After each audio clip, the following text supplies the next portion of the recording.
A fragile puppet once held more power than a king's decree. The delicate art of shadow theater secretly shaped the treaties that built and broke medieval empires. You will discover how these silent performances rewrote history, giving you a new lens to understand the hidden forces in politics and negotiation. How did a simple screen and a lamp become a tool for clandestine diplomacy? And what compelled hardened rulers to trust their most sensitive messages to storytellers in the dark? What does it truly mean to communicate without saying a word? Long before they whispered in the halls of power, these puppets lived in the glow of village fires. Their story begins in the ancient courts of China and the island of Java, where light and shadow first danced to tell the tales of entire civilizations. Artisans would take simple, treated animal hides, carving them with intricate care. They attached these delicate figures to bamboo rods, their only stage a taut linen screen, and their only sun a single, flickering oil lamp. Against this simple backdrop, they conjured entire universes. They brought to life the epic struggles of gods, the noble quests of heroes, and the timeless lessons of right and wrong. This was more than mere entertainment. It was the living library of a culture, a mesmerizing way to transmit values and history to everyone, from the farmer to the emperor. The puppeteer's voice would shift for every character, his hands moving the figures in a silent, graceful ballet. This inherent mystique, this power to captivate an entire audience without a single spoken word from the puppet itself, was a kind of magic. It proved that a story told through silhouettes could bypass the critical mind and speak directly to the heart. That profound connection, forged in the public square, was the very quality that would later catch the eye of those who dealt in secrets. A sealed letter could be a death sentence. In the high-stakes world of medieval diplomacy, an envoy rode for months not knowing if the king he was approaching would greet him with a feast or a dungeon. His words were weighed with immense care, for a single misinterpreted phrase could unravel years of fragile peace. He navigated a maze of unspoken court protocols, faced translators who might twist his meaning, and knew that rival spies were likely reading every message he carried long before it reached its intended recipient. Trust was the most precious and elusive currency. In such a climate, official proclamations were often useless for the delicate work of true negotiation. They were too rigid, too public, and too easily weaponized. What rulers desperately needed was a way to test the waters, to float an idea without being officially attached to it, to send a signal that could be denied if the response was hostile. This pervasive atmosphere of suspicion and danger created a perfect, silent vacuum, and into that quiet space stepped an unlikely messenger, not with a sealed scroll, but with a lamp, a screen, and a cast of leather actors who could say everything by saying nothing at all. A traveling puppet troupe set up its screen in a caravanserai, a place where the sounds of a dozen languages mixed with the calls of merchants and the bells of camel trains. They were there to perform a classic tale, the story of two warring brothers, but the audience for this particular show was far from ordinary. Seated in the flickering lamplight were hardened Mongol and Persian envoys, men who had spent months in tense, fruitless negotiations. Unbeknownst to most of them, the performance itself was a secret commission from a Mongol Khan. As the puppets danced, their silhouettes were no longer just characters in a fable. The elder brother, proud and fierce, became the Mongol Empire. The younger, clever and resourceful, transformed into the Persian delegation. Their fictional conflict mirrored the real, stubborn stalemate in the room. Then the story turned. A shadowy wolf, a common enemy from the northern steppes, threatened both brothers' flocks. On the screen, the two brothers saw their livestock vanishing. They stopped fighting each other. They joined their forces, combining their strength to drive the predator away and save their shared future. In the silence of the caravanserai, the message was unmistakable. The proposed military alliance was no longer a dry clause in a treaty, but a vivid, emotional necessity. The puppet master had not spoken a word of diplomacy. He had not mentioned a single territory or tribute, yet he had communicated a complex political proposal with a clarity that words had failed to achieve for weeks. The visual narrative transcended every barrier, the linguistic divides, the cultural suspicions, the pride of the envoys. It planted a seed of understanding directly into the imagination of the men who held the power to make peace. Days later, a formal treaty was signed, its terms echoing the simple, powerful lesson of the shadows: unite against the common threat. The puppets had not just told a story, they had written history. This silent language of diplomacy was built entirely on allegory. The puppeteer became a master of symbols, turning every element of his performance into a potential message. A leather lion, manipulated just so, could stand in for a powerful sultan across the sea. A deep blue cloth draped over the screen might signal a desire for peaceful negotiations, while a flicker of red light could hint at unspoken threats. The simple act of a puppet cutting a rope with a tiny sword was not just a stage action, it was a stark proposal to break a military pact. This symbolic vocabulary transformed the shadow play into a perfectly secure channel. A diplomat could sit in the audience and watch his own most dangerous idea played out before him. He could see how the other side reacted to the symbolic proposal without anyone ever having to commit it to paper or voice. If the foreign envoy smiled and nodded at the scene, the message was received and accepted. If he frowned or looked away, the proposal was rejected, and no one was ever the wiser.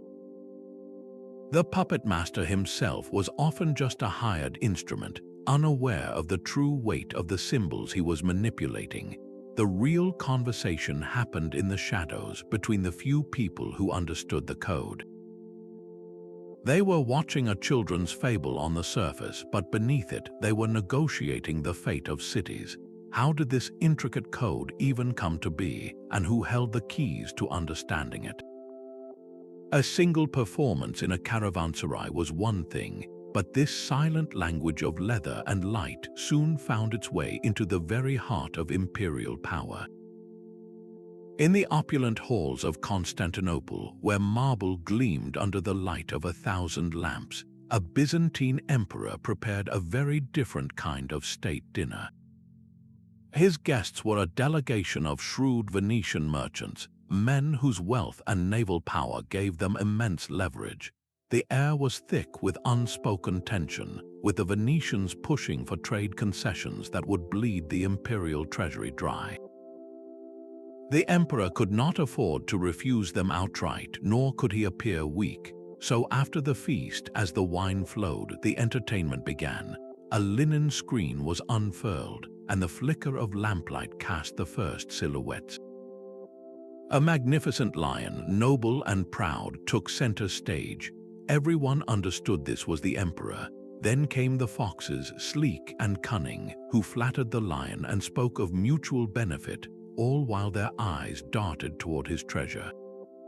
This was the Venetian delegation, their tactics laid bare for all to see. The story unfolded as the foxes devised a plan to divert a river of gold for themselves. But just as the lion seemed poised to agree, a new character appeared, a humble mouse. This small creature, representing a lesser but loyal ally state, scurried to the lion's ear and whispered a warning. The lion, now enlightened, changed the course of the river himself, securing the water for his own lands and leaving the foxes with nothing but their clever schemes. Not a single word of accusation was spoken across the banquet table. No diplomat's pride was wounded. yet the message was delivered with the force of a hammer blow.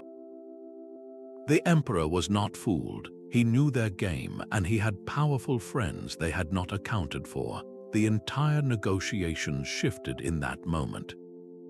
The Venetians, faced with this brilliant and public dissection of their strategy, were forced to recalibrate.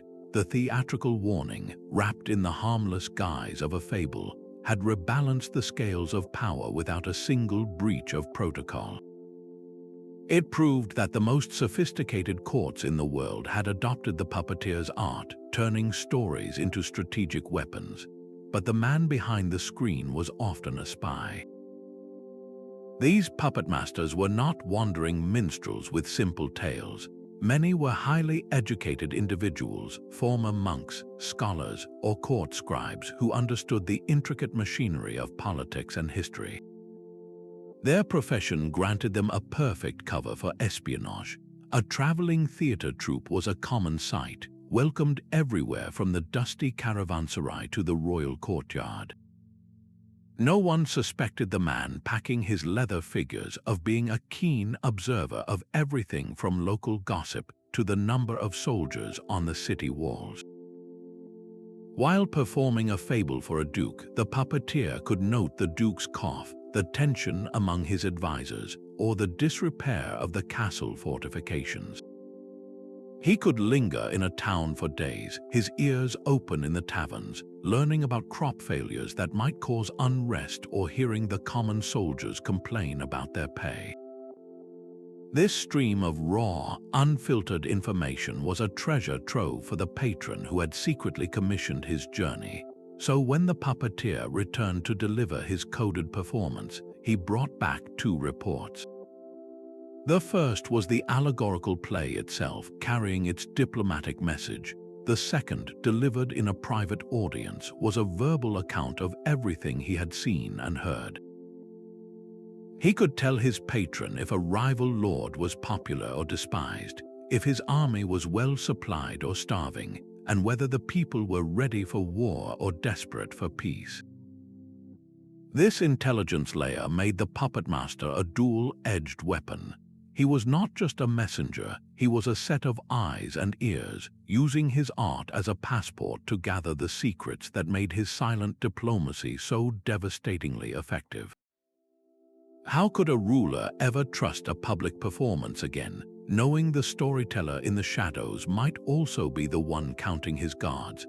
The diplomat's challenge was translating a dangerous political idea into a harmless-seeming story. This secret collaboration always began in a private chamber, far from prying eyes and listening ears. The diplomat would outline his objective in the plainest terms. Perhaps his king sought to break an alliance between two rival states without appearing aggressive. The puppetmaster, a master of narrative and symbol, would then sift through the vast library of traditional tales, the shared myths and fables known to every person in the region. He was looking for a story with a structure that could be bent just slightly to carry the new message. A tale about two merchants who were cheated by a third might be perfect. In their private meeting, the two men would reshape the narrative. The two merchants became the rival states. The cunning third merchant was subtly reimagined to represent the diplomat's own kingdom, not as a villain, but as a necessary partner for survival. Every detail was calibrated for meaning. The color of a puppet's robe, the direction it entered the screen, the specific object it carried, all of these were potential signals. The dialogue spoken in the puppeteer's voice was carefully rewritten. A line about sharing a well during a drought could become a clear metaphor for a proposed trade route. Then came the rehearsals. The diplomat would watch not as an audience member, but as a critic of covert communication. Was the symbolic gesture obvious enough for the intended viewer to understand, yet subtle enough to be denied later? They would adjust the timing of a puppet's bow, the angle of a symbolic sword, or the puppeteer's vocal tone on a key line. The final script was a masterpiece of layered meaning, a children's fable on the surface with a treaty negotiation hidden in its shadows.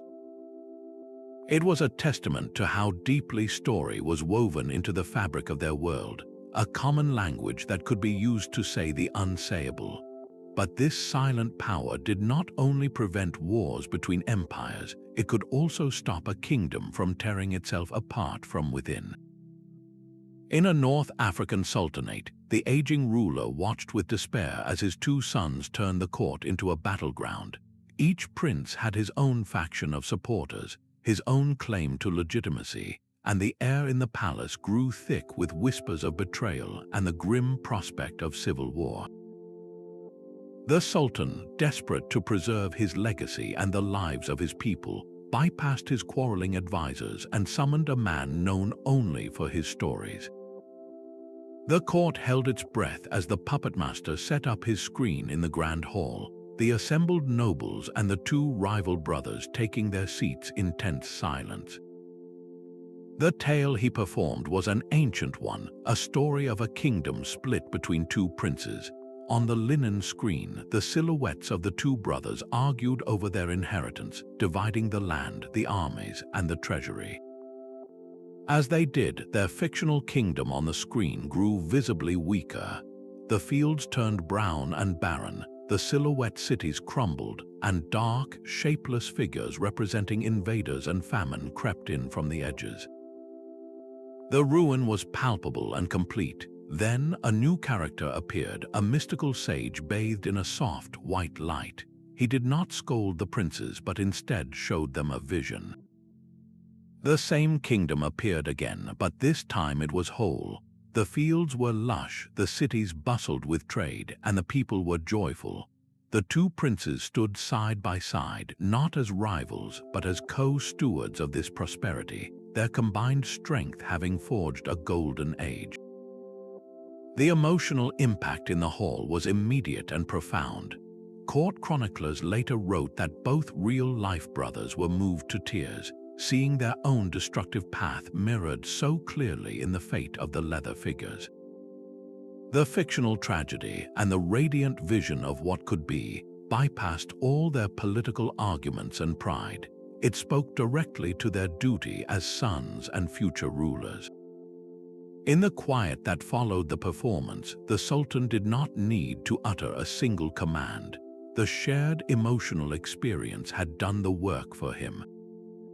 The brothers, their hearts laid bare by the shadows, agreed then and there to a power-sharing arrangement brokered by their father. The shadow play had not just delivered a message, it had reframed their entire world, transforming a zero-sum game of victory and defeat into a shared story of survival and legacy. The puppets had averted a bloody conflict by making the abstract consequences of war feel heartbreakingly real. The puppets' power was not just in their story, but in the very physics of their world. A single, flickering oil lamp did more than cast light, it commanded focus. In the darkened hall, that lone flame dimmed the distractions of the outside world, pulling every eye toward the glowing screen and creating a shared, almost hypnotic trance for the audience. This was not the harsh light of day for rational debate, but a soft, intimate glow perfectly suited for the heart to listen, and the puppets themselves, crafted from delicately treated leather, possessed a magical quality. Backlit by the flame, their translucent forms glowed with an unearthly light, their silhouettes seeming to float between worlds. When such a figure moved across the screen, it did not feel like a mere carving of animal hide. It felt like a visitation, a message from the ancestors or the gods themselves. This inherent authority made the political allegories playing out not just clever suggestions, but profound truths delivered from a higher plane. Then there was the puppeteer's invisible art. Through the subtle manipulation of bamboo rods, a master could make a leather shape express the entire spectrum of human feeling. A slight dip of a puppet's head conveyed a depth of contrition no formal apology could match. A slow, deliberate raising of a tiny sword communicated a threat more chilling than any shouted ultimatum. The fluid, lifelike grace of these movements transformed the symbolic narrative into a deeply human experience. The audience did not just understand the message intellectually, they felt it in their bones. They pitied the humble mouse, distrusted the cunning fox, and feared for the kingdom torn apart by brothers. This direct line to the emotions was the ultimate source of the puppet's persuasive power. It turned abstract political concepts into visceral, unforgettable stories, ensuring that the lesson of the shadows would be remembered long after the lamp was extinguished and the screen folded away. That selective audience was the final, crucial piece of the puzzle. A diplomatic shadow play was not a public broadcast. It was a whisper in a crowded room, meant only for a specific ear. The host of the event would orchestrate the seating with the precision of a general arranging his troops. The key negotiators, the men whose understanding was essential, would be placed directly in front of the screen, their sight lines perfect. Around them, lesser nobles, visiting dignitaries with no stake in the matter, and other court functionaries would be seated. To these peripheral viewers, the performance was exactly what it appeared to be, a beautifully rendered myth, a pleasant diversion after a feast. They would applaud the puppeteer's skill and discuss the moral of the story, completely unaware that a high-stakes negotiation had just transpired over their heads. This careful curation served two powerful purposes. The first was deniability. If a rival court later accused the host of sending a provocative message, he could simply shrug and point to the dozens of witnesses who saw nothing but a common children's fable. How could it be diplomacy, he might ask, when everyone saw it was merely art? The second, more subtle effect was psychological. For the few who did understand the code, the experience was profoundly intimate. They were not just receiving a message, they were being let in on a magnificent secret. This shared, hidden knowledge created an invisible bond between the sender and the receiver, a sense of being co-conspirators in a grand design. The message itself gained weight from this exclusivity. It felt less like a formal proposal and more like a trusted confidence, making it far more persuasive than any document sealed with wax. The shadow theater thus mastered a delicate balance, hiding its most dangerous truths in the plain sight of a story everyone could see, but only a chosen few could truly comprehend.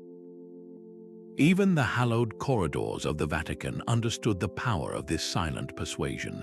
When a papal legate journeyed north to confront a German prince who had stubbornly withheld both tithes and political support, he faced a wall of defiance.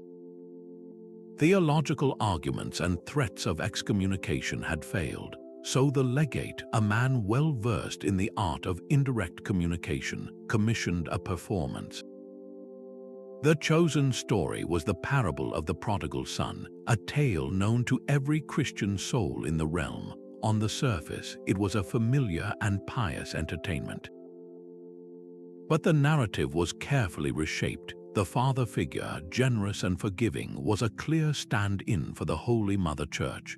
The wayward son represented the prince himself. As the silhouettes danced, the performance lingered not on the joyful return, but on the son's suffering during his exile. The audience saw the leather figure, once proud, reduced to tending swine, his shoulders slumped in despair, alone in a field of shadows. The emotional weight of that isolation, of being cast out from the warmth and protection of his father's house, was palpable in the darkened hall. This was the legate's true message. It was not a lecture on canon law, but a heartbreaking illustration of the spiritual and political desolation that awaited the prince outside the church's grace. The prince, watching his own rebellious path mirrored in the desperate struggles of the puppet, felt the argument in a way no papal bull could ever achieve. The story bypassed his intellectual defenses and spoke directly to his fear and his faith. His hardened stance softened. The door to negotiation, once firmly barred, was now open. The subsequent agreement on tithes and support was not won through force, but through a shared emotional journey illuminated by a single lamp. A simple story, told with light and leather, had succeeded where the full authority of the Papal States had failed. This silent diplomacy could cross a continent, but it could never travel unchanged. The very symbols that held power in one kingdom could be meaningless or even dangerously offensive in the next. The puppet master was therefore more than a storyteller. He was a cultural translator, a master of the local soul. A dragon, the ultimate symbol of benevolent imperial authority in a Chinese court, would be seen as a chaotic monster in the halls of a European prince.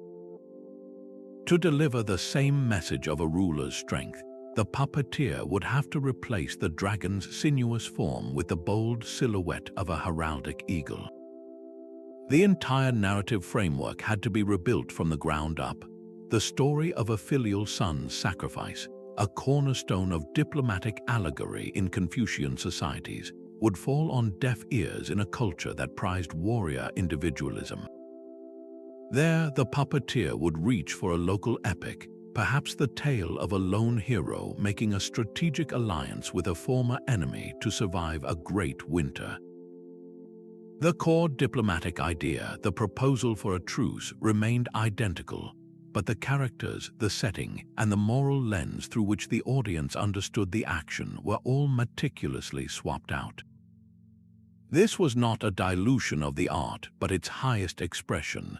It demanded an encyclopedic knowledge of world mythologies and social customs. A master puppeteer had to know that a specific type of flower represented betrayal in one region and eternal love in another. He had to understand which local hero was revered and which historical defeat was still a raw wound.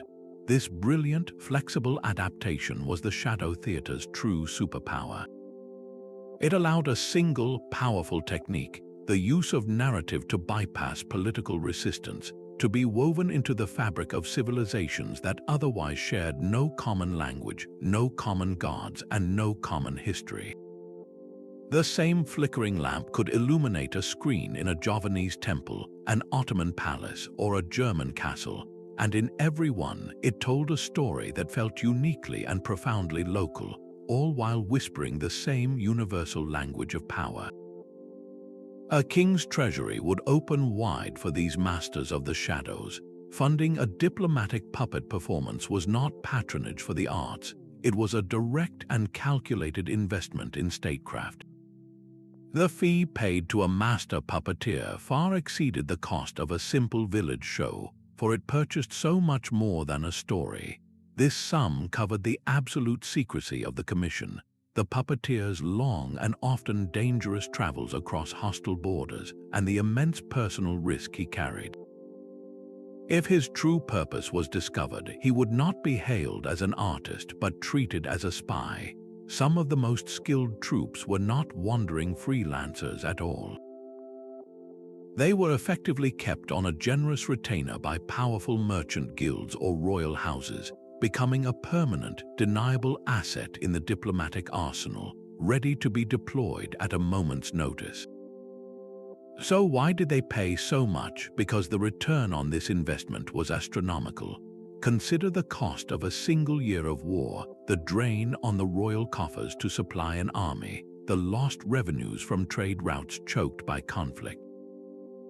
A single, successful shadow play could avert that entire catastrophe, securing a favorable treaty or a crucial alliance for a tiny fraction of the price. A merchant guild might pay a puppeteer the equivalent of a chest of gold to secure a trade monopoly that would fill 100 chests for decades. This was the cold, hard calculus behind the soft power of leather and light. It was not merely clever, it was profoundly cost-effective, proving that the most persuasive words in diplomacy were sometimes those never spoken aloud. Two mighty rivers, one flowing from the mountains and the other from the plains, clashed in a violent, swirling conflict on the linen screen. Their waters, represented by rippling blue silks, crashed against each other in a futile struggle for dominance, leaving the land around them dry and cracked. This was the scene witnessed by a most unusual audience, a gathering of hardened Portuguese sea captains and shrewd Arab spice merchants, all seated together in a humid Indian Ocean port. For months, their negotiations had been as stagnant as the fictional riverbeds, a tense standoff over who would control the lucrative flow of cloves, pepper, and cinnamon. Neither side could afford war, yet neither would concede an inch of the sea lanes. The neutral puppet troupe performing for them, however, offered a different ending to their story. As the two river puppets continued their fight, a wise old turtle emerged. He did not take a side, but simply asked a question that echoed in the silent hall. "What are you fighting for when your struggle only brings ruin?" The rivers, personified by the puppeteer's mournful voice, fell silent. Then, in a moment of shared realization, they stopped pushing against one another. They allowed their currents to merge. On the screen, the result was immediate and breathtaking. The single, powerful river they created now flowed into the ocean, and at its mouth it formed a vast, unbelievably fertile delta. Lush green rice paddies sprouted, date palms heavy with fruit swayed in the breeze, and prosperous villages dotted the landscape. The message was a masterstroke of allegory. The two rivers were the Portuguese and Arab trading empires. The fertile delta was the unimaginable wealth that could be generated not by fighting over the existing trade, but by combining their respective strengths, their ships, their ports, and their knowledge, to create an even larger and more profitable market for everyone. For the pragmatic men in the audience, this was not a philosophical ideal. It was a business proposal rendered in the most vivid terms possible. They could see the balance sheets in the flourishing fields and the rising profits in the happy villagers. The visual metaphor bypassed the entrenched positions and wounded pride that had deadlocked the talks. It reframed their entire relationship from a zero-sum game into a partnership of mutual enrichment. Shortly after the last shadow faded from the screen, the Spice Trade Accord was signed. It was a historic agreement that established shared routes and profit-sharing principles, not because one side had won, but because a simple story had shown them both how to win together. Of course, such a subtle art had its fierce and vocal critics. Hardened generals who had built their careers on the clarity of the sword viewed these shadowy performances with open contempt. To them, diplomacy conducted with leather puppets was not clever statecraft, but a form of cowardice, an effeminate game that obscured the hard realities of power. They argued that a clear threat delivered by 1,000 armored horsemen was a message no one could possibly misunderstand. Meanwhile, conservative clerics in many lands also raised their voices in opposition. They worried that this practice, which so powerfully manipulated human emotion, bypassed the sacred texts and the clear word of divine law. For them, truth was a singular light, not something to be hinted at through the flickering, ambiguous shapes on a linen screen. They preferred the authority of a direct mandate from heaven, not a parable that could be interpreted in a dozen different ways. This resistance was a constant, humming counterpoint to the Puppetmaster's work, a reminder that his power was fragile and conditional. And sometimes the critics were proven right. The system's greatest strength, its reliance on subtle allegory, was also its most dangerous weakness. A performance commissioned for a Mongol Khan, for instance, once used the symbol of a white falcon to represent his proposed ally. But in the audience was a visiting chieftain from a different steppe culture, for whom a white falcon was not a noble hunter, but a known omen of death and bad fortune. The intended message of a powerful partnership was completely lost, replaced by a grave and unintended insult that took months of careful diplomacy to undo. In another notorious case, a performance meant to suggest a marriage alliance between two noble houses was deliberately twisted by a rival courtier. he whispered to the prince that the scene where the puppet bride accepted a gift was actually a symbol of her family's historical treachery. The rival faction seized on this malicious misinterpretation, using the beautiful play as a pretext to escalate tensions, not ease them. These failures highlight the method's core vulnerability. It was not a magic spell. It required a specific set of conditions to work, a shared cultural vocabulary, and an audience willing to listen with both their hearts and their minds. Without that receptivity, the most brilliantly coded performance could shatter into 1,000 confusing pieces, or worse, become a weapon turned against its sender. This unwritten code was the puppeteer's only true shield. To break its first and most sacred rule, the vow of secrecy, was to sign your own death warrant. A careless word in a tavern, a boast to a lover, any slip that revealed the true nature of a performance would not be met with a fine or imprisonment, but with the swift and silent justice reserved for traitors and spies. Their art required them to be invisible, not just on the stage but in the world. This absolute discretion forged a unique kind of professional loyalty. For the duration of their contract, a puppetmaster's allegiance to his patron was total. He would journey into hostile territory, face unknown dangers, and weave a narrative for a man he might personally despise, all without question. Yet this loyalty was not born of blind fealty. It was a transaction of trust, sealed with gold and the shared goal of a peaceful outcome. The most skilled practitioners saw themselves not as soldiers for a cause, but as master facilitators. Their primary commitment was to the success of the performance itself, to the delicate act of communication they had been hired to engineer. They took a strange, professional pride in the resolution, much like a master architect who feels pride in a standing bridge, regardless of which king commissioned it. This required a profound internal balancing act. They were artists who trafficked in deception, spies who sought to prevent bloodshed, and mercenaries whose payment was tied to a peaceful accord. To navigate these conflicting roles demanded a rock-solid integrity. A lesser man might have been tempted to sell the secrets he learned to a higher bidder, or to twist a performance to serve his own beliefs. But the true masters of the shadow screen understood that their power and their safety relied entirely on their reputation for flawless discretion and absolute neutrality.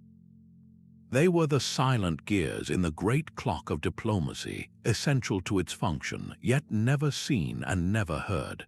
A bitter argument over a dowry of vineyards and a minor coastal title threatened to extinguish a union meant to bring peace. The French duke and the English lord, who should have been celebrating a strategic alliance, were instead locked in a petty stalemate, their pride overshadowing the profound political benefits of the marriage. They had lost sight of the forest for the sake of two stubborn trees. Into this atmosphere of childish bickering stepped a puppeteer who was asked not to negotiate the terms but to restore the vision. He crafted a new kind of story for them, a romantic epic performed for both families in a torch-lit garden. On the screen, he conjured two brilliant stars, one from the constellation of the Lion and the other from the Swan.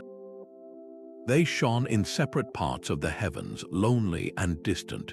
The narrative followed their celestial longing, their slow, beautiful journey across the vast expanse of the night sky to finally meet in a dazzling conjunction. As their light merged, the story showed how their union did not diminish their individual brightness. Instead, it created a new, more brilliant light that showered both of their home realms below with prosperity and harmony. The silhouettes of farmers looked up at the new star with hope, and sailors used its combined light to navigate safely home. The play never mentioned a single vineyard or a contested title.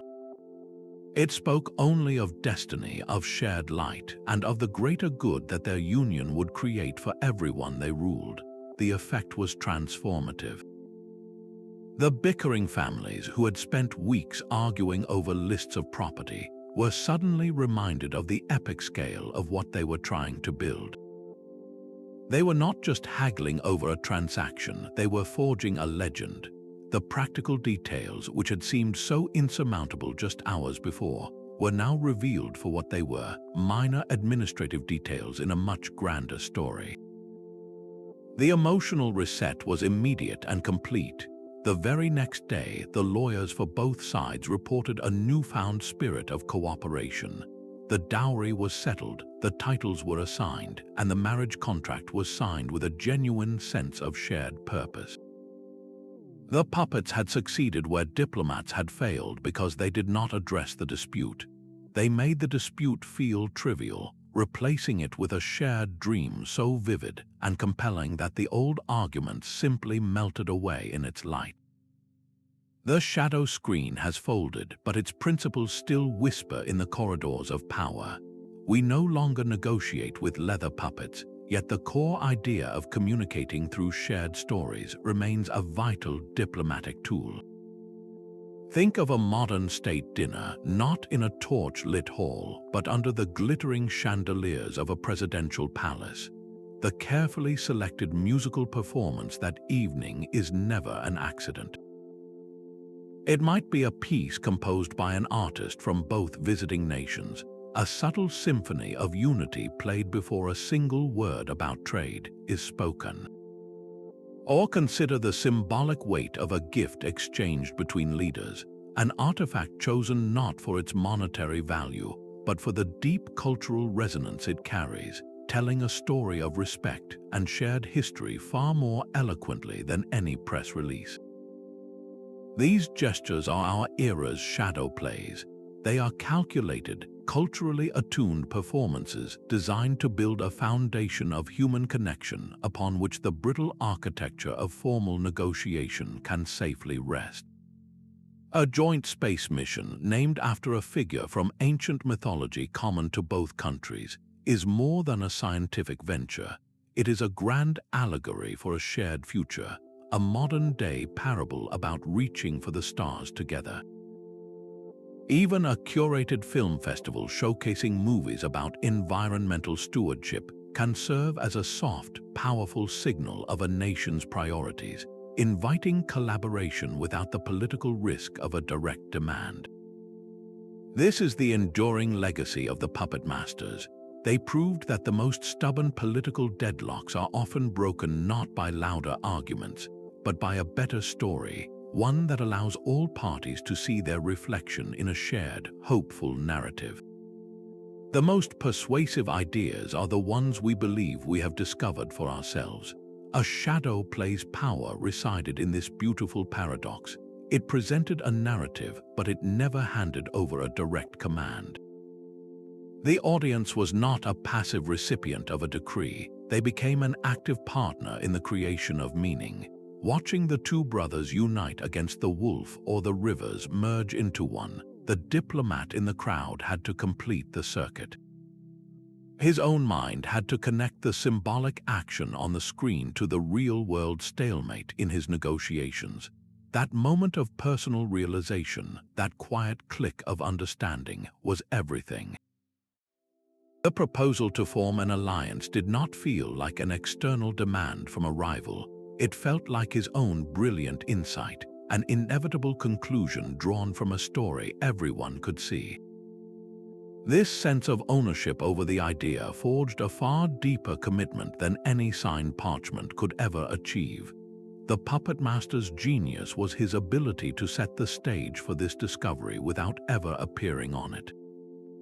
He was a guide, not a lecturer, carefully arranging the symbolic pieces so they could only fit together in one profoundly obvious way.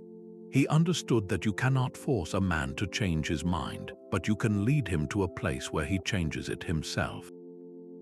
This principle of guided discovery is what separates a mere message from a movement. It is the secret behind every successful teacher, every visionary leader, and every master negotiator. They do not simply state their case, they craft an experience that allows others to arrive at the desired destination on their own terms. In a modern context, a skilled executive does not command her team to innovate. She presents a compelling challenge and the raw materials, allowing them to build the solution and champion it as their own. The tools have changed from leather puppets to data slides and design sprints, but the human psychology remains beautifully, powerfully the same. We are all more likely to defend an idea we built in our own minds. The ancient puppetmasters, with their flickering lamps and silent players, were perhaps the first to truly master the art of helping us build. The leather puppets could not draft a treaty, but they could force a room to feel its absence. In the war-ravaged Balkans of 1452, two local warlords had turned the countryside into a charred wasteland. Their conflict was a tangled knot of old vendettas and fresh ambitions, a struggle where the original cause was long forgotten, buried under years of retaliatory raids and scorched earth. Negotiations were a fantasy. Neither man would sit at a table with the other for fear of appearing weak before his own hardened soldiers. Into this impasse stepped a solitary figure, a wandering monk who was also a master of the shadow screen. He was a man of God, not of war, and more importantly, he was one of the few souls trusted by both camps for his years of tending to the wounded and giving last rites to the dying from either side. He did not come with a peace proposal. He came with a story and a single, desperate request for a joint performance. He set his screen in a bombed-out monastery courtyard, a place both warlords knew well from quieter times. The audience was a tense gathering of battle-hardened men, their hands never far from their sword hilts. The monk lit his lamp. The story he told was not about kings or empires. It was a simple, devastating tale of two neighboring families in a single village, locked in a feud. The puppets showed the men arguing over a stolen goat, a petty insult, a disputed property line. Then the narrative shifted. The focus pulled away from the quarreling patriarchs and settled on the silhouettes of their children. The audience watched as a little puppet girl, her form delicate against the screen, stared in confusion as her father rode off to raid the other family's farm. They saw an elderly woman, her back bent with age, weeping over the smoldering ruins of her granary. There was no grand battle, only the quiet, accumulating tragedy of daily life under the shadow of hate. A child's toy, a simple carved horse, was crushed under a boot. An old man's walking stick was broken, leaving him helpless.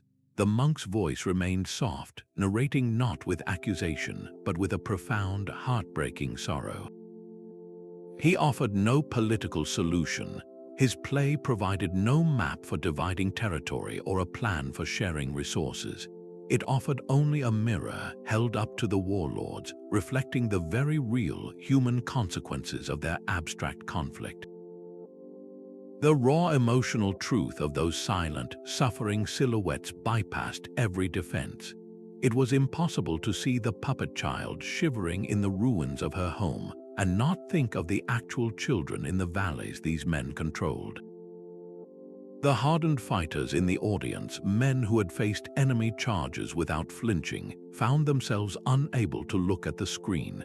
They stared at the ground, their jaws tight. The story had shamed them, not with words but with feeling. It made the cost of their pride feel unbearably real. When the last shadow faded, the silence in the courtyard was heavier than any shouted curse. In that shared, gut-wrenching stillness, one of the warlords finally spoke. He agreed to a temporary halt in the fighting, a ceasefire of just 7 days. The other, after a long pause, grunted his assent. That brief window, forged not by logic but by empathy, was all that was needed. Humanitarian envoys who had been waiting for just such an opening rushed into the contested zones with wagons of food and medicine. They tended to the starving, sheltered the displaced, and most importantly, they began the first tentative conversations that would eventually lead to formal peace talks. The monks' puppets had not solved the conflict. They had done something more fundamental. They had cleared the emotional rubble, making space for reason and compassion to finally take root. Every element of the puppeteer's toolkit was a deliberate echo of the human condition. The puppet itself was crafted from treated animal skin, a material that whispered of our own fragility and inevitable mortality. This was not a simple carving, it was a mirror. When such a figure moved across the screen, its very substance reminded every watching king and envoy of their own temporary nature, a humbling thought in the midst of grand political posturing. The light that gave it life was fire, a flickering, untamable flame that could symbolize divine truth, sudden enlightenment, or the purifying judgment of history. And the linen screen upon which this all played out was the ultimate boundary, a delicate veil separating the world of tangible reality from the intangible realm of ideas, spirits, and futures yet unwritten. A master of this craft did not just tell a story with his puppets, he conducted a symphony of primal symbols. He could stage a scene where a leather king, representing a proud empire, drifted too close to the lamp. The audience would watch, transfixed, as the puppet's silhouette began to curl and blacken at the edges, smoke rising from its form. The message was visceral and undeniable, a kingdom flirting with its own fiery demise through reckless ambition. Conversely, a puppet emerging from a dance with the flames completely untouched, perhaps even glowing brighter, became a stunning allegory for a nation's divine favor or unbreakable resilience in the face of invasion or plague. This layered language turned the entire performance into a multi-layered text.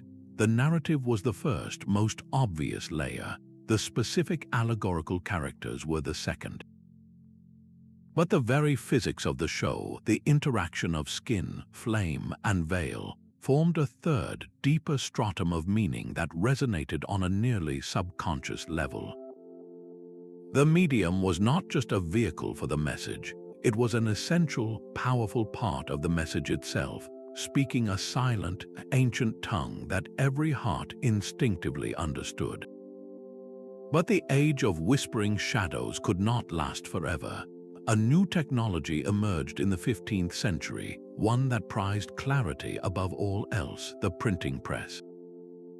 With its mechanical precision, it could replicate treaties and proclamations by the thousand, creating a permanent, unchangeable record of agreements.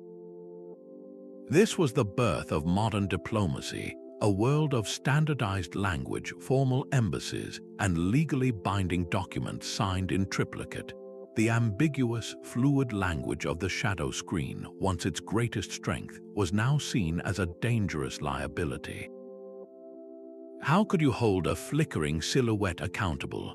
How could you enforce a clause based on the movement of a leather puppet? The new diplomats wanted terms that were explicit, measurable, and left no room for poetic interpretation.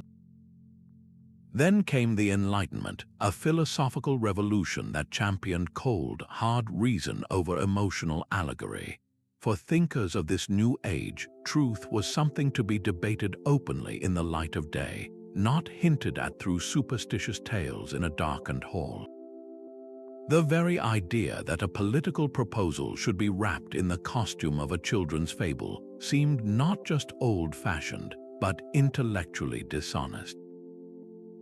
It was a rejection of the entire worldview that gave the puppetmaster his power, and so the masters of the shadows were gradually pushed to the margins. The royal retainer contracts were not renewed. The secret commissions from merchant guilds dried up. The puppeteer, once a trusted agent of kings, was politely ushered out of the council chambers and back into the public squares, his role reduced once more to that of a simple entertainer for the masses. The intricate, unspoken code that had rewritten treaties and averted wars was broken, its pages forgotten, and this astonishing chapter of history quietly faded from memory, waiting centuries for a new light to be shone upon its secrets. A golden bird flutters across the linen screen, its delicate silhouette shimmering under the lamplight. This is our first character, the valuable trade commodity both sides desire. A sleek, cunning cat stalks the bird, its movements fluid and predatory, representing the rival trader seeking to capture the prize for himself. But then a loyal hound appears, standing firmly between the cat and the bird. This is the host kingdom, the power controlling the territory where this valuable resource is found. With just these three simple figures, the entire political landscape of a trade negotiation is laid bare. Now, the real diplomatic work begins in the subtle choreography of their dance. The resolution of this fable is not predetermined. It is the very point of negotiation. If the host kingdom desires an exclusive monopoly, the script would call for the hound to chase the cat away completely, guarding the golden bird alone. But if a shared trade agreement is the goal, the puppeteer would enact a different scene entirely. Perhaps the cat and the hound, after a tense standoff, slowly lower their heads. They might then turn to the golden bird, and the bird itself, in a moment of agency, plucks one of its own shining feathers, giving it to the cat while the rest remains with the hound. This single, graceful action transforms the narrative from one of conflict to one of shared benefit. The cat gets a valuable prize without a fight. The hound retains the bulk of the resource, and the bird is not harmed, ensuring its continued value for the future. Every movement is a clause in the unwritten treaty.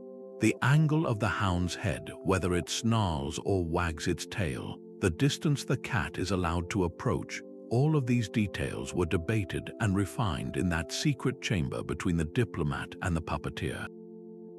The performance was a live contract negotiation, where the emotions of the audience were the final seal of approval. Watching the agreed-upon resolution play out successfully told the diplomat everything he needed to know. The proposal was not just understood but felt. The story on the screen was a perfect, pressure-free simulation of the real-world agreement they hoped to achieve. Every shadow play walked a razor's edge. The puppeteer faced an impossible equation. His allegory had to be transparent enough for the intended recipient to grasp its meaning instantly, yet veiled enough to be plausibly denied as mere entertainment. A performance that leaned too far in either direction was not just a failure, it was a catastrophe. An overly blatant message, one that publicly humiliated a proud noble, would be taken as a deliberate act of aggression, shattering the very trust it was meant to build. Yet a story woven with too subtle a thread would simply drift over the audience's heads, a beautiful and expensive waste of time. The script was only the starting point. The true performance began the moment the puppeteer sensed the first stir of restlessness in the crowd, or saw a key diplomat's eyes narrow in confusion. He was not a mere playback device, he was a live conductor of human emotion, and his baton was the energy of his movements and the tone of his voice. A subtle shift could save everything. If he noticed the Sultan's vizier shifting uncomfortably during a scene meant to flatter, the puppeteer might instantly soften the dialogue, making the compliment feel more sincere and less like clumsy flattery. If a crucial baron seemed bored by a symbolic battle, the master might quicken the pace of the fight, adding a new flourish to a puppet's sword to recapture his waning attention. This real-time calibration transformed a static story into a living, breathing conversation. A single cough of boredom was a warning flare. A leaned-forward posture of intense interest was a green light to emphasize that particular narrative thread. The puppeteer's own life often hung in this balance. A misread expression, a poorly timed gesture, and the delicate illusion of art would shatter, revealing the dangerous political machinery underneath. He gambled with every flick of his wrist, betting his reputation and his safety on his ability to speak a silent language fluently, and to listen with his whole being to the silent answers reflected in the lamplight. The silent language of the puppeteer never truly vanished. It simply found new stages. We see its echoes in the darkened opera house of a modern film, where a mafia don uses the tragic plot of a performance to signal his intentions without uttering a direct order. The shared cultural experience becomes a perfect, deniable channel for a deadly message, much like the shadow play in a medieval courtyard. Espionage thrillers are filled with these subtle exchanges, where a seemingly casual conversation about art or a gift of a specific book carries a weight of classified meaning, all hidden within the innocent trappings of culture. This ancient strategy even thrives in the fluorescent-lit conference rooms of today's corporations. A leader might not command her team to collaborate, but instead will sponsor a shared challenge, a narrative of overcoming a difficult obstacle that forges unity and aligns goals far more effectively than any memo. These are not random acts of culture, they are calculated applications of a very old principle. When we recognize these patterns in our own world, a profound truth comes into focus. The medieval puppetmaster was not an anomaly. He was a pioneer of a timeless human strategy, the art of wrapping a difficult truth inside a shared story, allowing the heart to understand what the mind might